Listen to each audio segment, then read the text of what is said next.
আসসালামু আলাইকুম, আমি ট্রেনার রিয়াদ মোর্শেদ। আজকে ক্লাসিক ভ্যানিলা স্পঞ্জের আরও একটা মেথড আপনাদের সঙ্গে শেয়ার করেছি।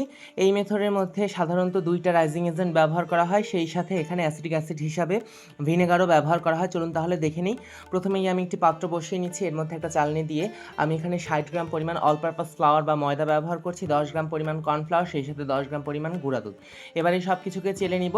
যেহেতু রাইজিং এজেন্ট দুইটাই ব্যবহার করব, বেকিং পাউডার ব্যবহার করছি আধা চা চামচ, 1/4 চামচ ব্যবহার করছি বেকিং সোডা। এবার এই সকল কিছুকে একত্রে একটু চেলে নিব। আমি এখানে ভিনেগার নিয়ে নিচ্ছি, আমি এখানে 1/4 চা চামচ পরিমাণ ভিনেগার ব্যবহার করছি, আজকে এই ব্র্যান্ডের ভিনেগারটা ব্যবহার করছি। আর এখানে আমি ৬০ গ্রাম পরিমাণ চিনি দিয়ে দিচ্ছি। এবারে বিটারের মিডিয়াম স্পিডে এই দুইটা ডিমের সাদা অংশ আর চিনিকে খুব ভালো করে বিট করে নিতে হবে, যতক্ষণ না এটা একদম বাটি উল্টালো পড়ে যাবে না, ঠিক সেই স্টেপ পর্যন্ত এটা কিন্তু আপনাকে খুব ভালো করে বিট করে নিতে হবে। দেখেন এখন এটা বাটি উল্টালেও পড়ে যাচ্ছে না। এবারে আমি এর মধ্যে 2টা ডিমের কুসুম, সেই সাথে এখানে 30 গ্রাম পরিমাণ তেল আর ভ্যানিলা এসেন্সটাকে একত্রে দিয়ে এটাকে বিটারের লো স্পিডে 15 সেকেন্ডের জন্য একটুখানি বিট করে নেব। একদমই ওভার বিট করবেন না এই মেথডে, তাহলে কিন্তু কেক বসে যাবে। এবারে আগে থেকে রেডি করা শুকনো উপকরণ আমি সম্পূর্ণটাই একবারই এই ডিমের ফোমের মধ্যে দিয়ে দিচ্ছি। আপনি যত পাউন্ডেরই কেক তৈরি করেন না কেন, এই মেথডে আপনি সম্পূর্ণ শুকনো উপকরণ একবারই ঢেলে দিতে পারবেন। এই মেথডটা খুব তাড়াতাড়ি হয়ে যায় কেক বেকিংয়ের ক্ষেত্রে।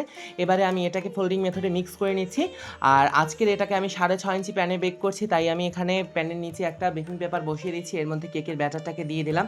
এবারে একটা চামচের সাহায্যে এটাকে খুব ভালো করে ফ্লাপ করে দিচ্ছি, 2-3 বার এটাকে একটু ট্যাপ করে নিয়ে 170 ডিগ্রি প্রিহিটেড ওভেনে আপ ডাউন হিট অন করে এটাকে আমি মোটামুটি 22 মিনিটের জন্য বেক করে নিয়েছি।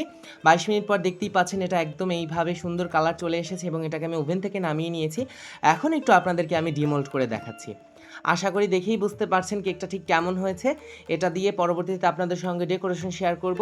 আজকের এই ভিডিওটা এই পর্যন্তই শেষ করছি। দেখা হবে আবারও নতুন কোনো ভিডিওতে, সেই পর্যন্ত ভালো থাকেন। আর এতক্ষণ আমি ছিলাম ইয়াদ মোর্শেদ।